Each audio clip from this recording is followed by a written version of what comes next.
Hey, I watched it for you, so you don't have to. Today it's a violent vigilante thriller about one man, a lot of criminals, and a police chief having the worst month of his career. Full spoilers ahead, obviously. Let's get into it. The movie opens on ordinary life. A mother's out shopping with her little kid, buying chocolate, counting out change. Sweet, normal, forgettable. Which is exactly why the film shows it to you first. Then the news kicks in.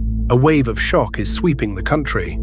A mother was murdered in broad daylight in front of her child, allegedly by an undocumented migrant.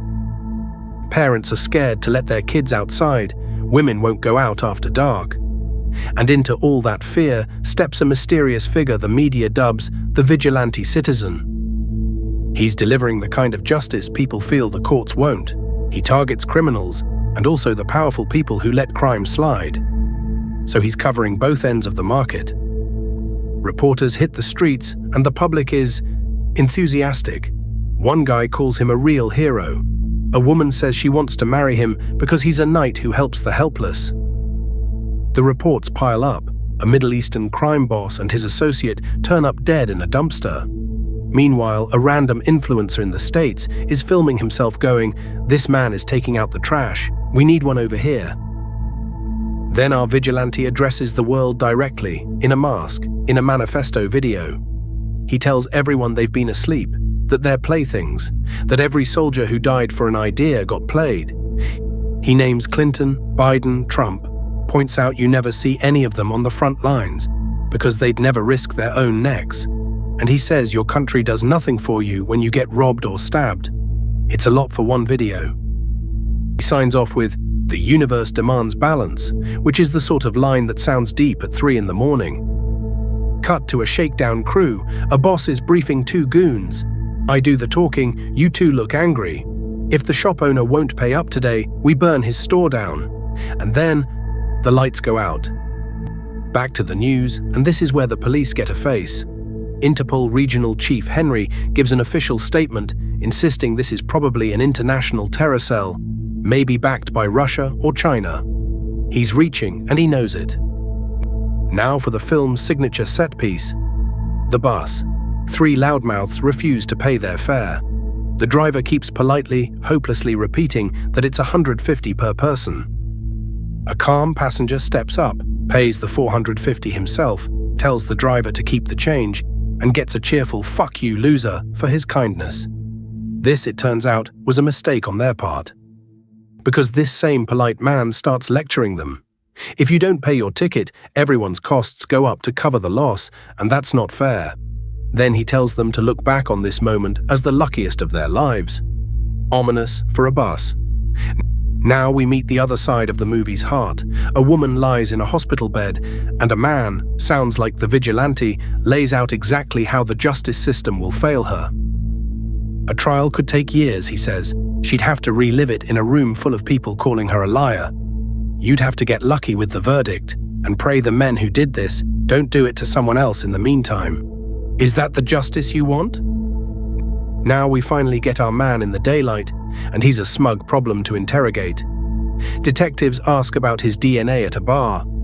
He shrugs. He's a foreign national, an American, just handling family assets. And how exactly did you get my DNA? He explains that yes, he frequents that bar, and yes, he owns the unit. He's a very hands-on landlord who personally inspects for damage.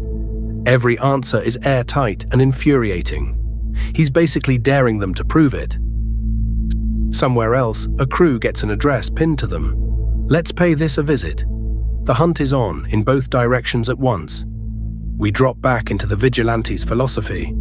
He's monologuing about Nietzsche, cold and lonely at the top of the mountain of wisdom, a place free from imposed morals and man-made tools of oppression.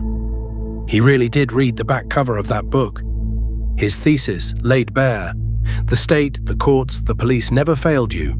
They were never built to give you justice.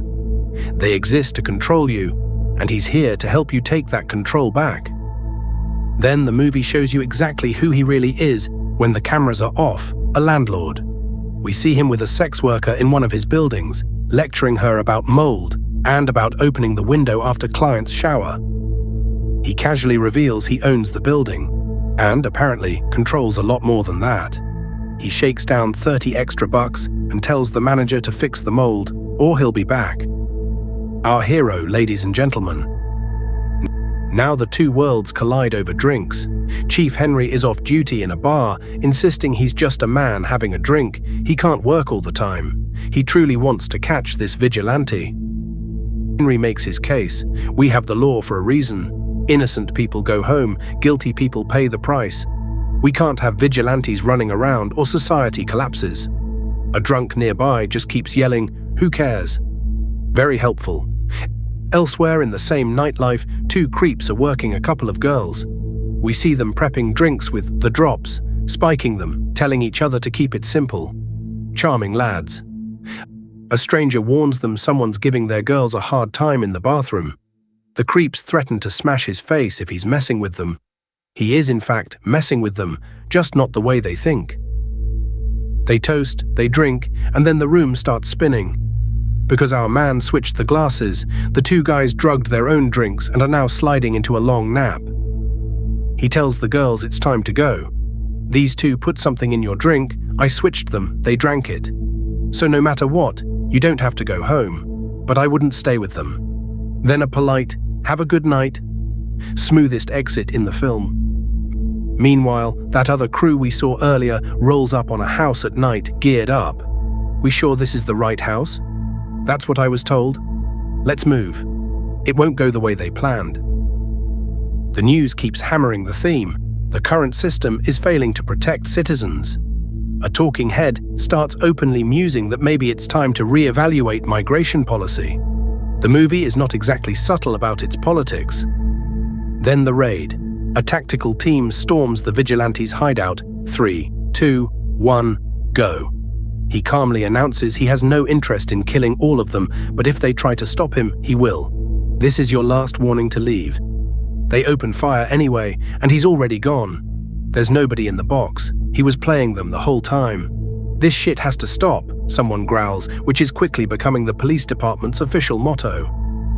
Now we finally learn who Owen really is. On a surprise inspection, he sits down with his property manager and lays out the numbers. 3,500 units in the city, bringing in over 50 million euros a year. 10% don't pay their rent. That's 5 million he considers stolen from him. The legal eviction process takes 7 months, so he snaps, pressure them after 4 weeks, then hand me their addresses and my people will sort it out.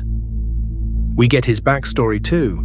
His mother died young, his father shipped him to boarding school and saw him twice a year. He didn't even know his dad had cancer. He was in the US Army when he got the call that his father died, and came here for the funeral. There's also a tax problem. Owen entered the country illegally and isn't a registered citizen, so authorities are digging into who owns his holding companies. If he doesn't cooperate, they'll seize a whole block of units. His fix? Refuse. He's an American, just here on an extended vacation, and above all, no empty units. Sort the 10%, Owen. He's a wealthy slumlord waging a private war, and the movie thinks he's the good guy. He tells his crew the place smells like a nursing home. Let's get some fresh blood. Back at the bar, he runs. He tells Jenny it's been a long day, and he's got a delivery to make. The mild-mannered owner act is very good. In an interview, he softens the daddy issues into something almost sympathetic. They were estranged, his mum passed young, and now that he's running things, he understands the sacrifices. He's building a whole redemption narrative in real time. Now he turns his attention to a specific case. He shows up at a family's door, the family of a girl who lost in court. He asks the father whether he found justice in the verdict. The man's rattled. How do you know where we live? The answer is no. There was no justice. Owen just says, have a good afternoon, and leaves, filing that one away for later. Back at the hospital, we're with Elsa again, the assault survivor who was in a coma for 3 weeks. Chief Henry promises they'll use every resource to catch whoever did this. But Elsa's confused. Someone already told her they knew where her attackers were and asked if she wanted justice. Henry realizes it wasn't him or his people. It was the vigilante visiting victims before the cops even show up. She describes a small, Middle Eastern-looking man. Then a brutal scene. A young woman is being attacked, begging, pleading for her phone, and the vigilante intervenes, hands her the phone and tells her to call her parents and press charges on each of these pieces of shit. He'll even give her their names. To the attackers, he's colder. You remember me? If you ever touch anyone again, I'll visit you and you won't walk away. Then, remember when I told you on the bus it was your lucky day? Now you understand why. Callback delivered, threat delivered. His mantra crystallizes here. The police don't protect you, so I have to. If the courts and laws won't give you justice, I will. And I do this for you, until you learn to do it for yourself. The cops keep coming up empty. Full lockdown, 2-mile perimeter, nothing. The safe house was rented under a Chinese woman, paid in cash, with nothing personal inside. The whole thing was a facade set up like a fortress. Now the killings get targeted at the system itself. Owen walks into a judge's chambers, Judge Reinhold, claiming to be from the chief inspector's office with new information. The judge suddenly feels very nauseous. That would be the injection. He's dosed the judge with heroin, which will look very suspicious in a toxicology report, he notes, so let's hope they don't run one. He accuses the judge of losing his North Star, of using the law to protect perpetrators instead of victims. He gets specific. 6 boys raped a 14-year-old girl, and the judge went on TV calling it an adjustment issue. The boys just didn't know how to fit into society. Owen calls him the cancer killing that society. Then a grim little demonstration. Owen argues that people obey the law even when it kills them. A car swerves into a ditch rather than cross into the wrong lane, and probably dies. You smell that? That's good, clean country air. He's having fun. It's unsettling. He plays the judge his own press conference back to him, the one where he called a gang rape a cry for help, and said the rapists were victims too, that locking them up wouldn't help the girl. Owen's verdict, letting a gang of rapists walk makes you just as bad as them. You might as well have done it yourself. Then he leaves the drug judge to die alone in his car. That's judge number 1, staged as a suicide. Then Owen goes back to that rapist's family, Ibrahim's household.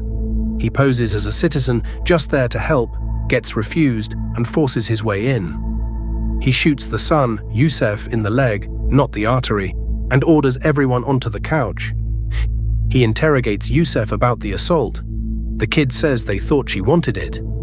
Owen coldly walks through the truth, dragged into the bushes, hand over her mouth while 7 friends took turns, then crawling out on her hands and knees. He mocks the defense that painted them as victims of traumatic integration, and points out that on social media, Youssef showed no regret, even posted that she deserved it for how she dressed. Youssef promises to delete it. Bit late for that. Owen launches into his whole thesis on migration, that the bad ones came, not the good ones, bringing an archaic value system and religion over the rule of law. It's the film's ugly worldview, spoken through the barrel of a gun. Then he forces Youssef to phone his fellow attackers one by one, luring them over with a fake story about new charges and a lawyer. Owen counts him down, 5, 4, 3, and Youssef starts dialing, calling in his friends to their doom. It turns into a slaughter as they arrive, guns, screaming, chaos in the apartment, shoot mom, go. By the end, the reports confirm the entire family, including Youssef, is dead. The vigilante has struck again. Now the 2 leads square off through a middleman. Chief Henry sends a captured messenger with an ultimatum, and Owen fires back with a recorded message of his own. Henry insists his oath to protect and serve is unbreakable, and that Owen has crossed the line too many times. Owen's reply escalates into full conspiracy. He claims Henry's crackdown would only help the Islamists, and the woke left destroy the very democracy Henry claims to love. So there's only one option: end it themselves. Henry calmly reminds him that his oath is part of the stability of the democracy Owen keeps talking about, and that Owen wildly overestimates his ability to deliver any message at all. And the bodies keep dropping. 3 judges recently dead in what were first ruled suicides, the timing suspiciously neat. Now a 4th judge is found dead in his car on the edge of the city. Authorities finally admit it's a series of murders, not coincidences. Henry finally mobilizes hard. He orders his man Ivan to trace Owen's number, then tries to reach his superiors and the Prime Minister. If she won't talk, bring me every member of the press. He's going public to fight fire with fire. The news wraps the movie's argument in a neat, alarming bow. The gang rape defendants who dodged prison are now dead, along with Yusef's whole family. And then it throws up big scary crime statistics, blaming migrants for over 100,000 violent crimes. The anchor asks the question the whole film has been leading you toward. What's the greater threat, the criminals or the vigilante killing them? And is he only stepping in because the system failed? Then a chipper, stay safe out there, thanks for watching. And that's really the ending. The movie doesn't so much resolve as recruit. There's no arrest, no downfall. Owen's still masked and monologuing, telling the audience he's here to help them take control, that they're no longer victims, that it's time to show these fuckers they won't get away with it. He signs off exactly like he started. I do this for you till you learn. No comeuppance, no counter-argument that sticks. Just a slick, wealthy slumlord reframed as a folk hero while the credits roll. And that's the whole movie. Thanks for watching. I'll see you in the next one.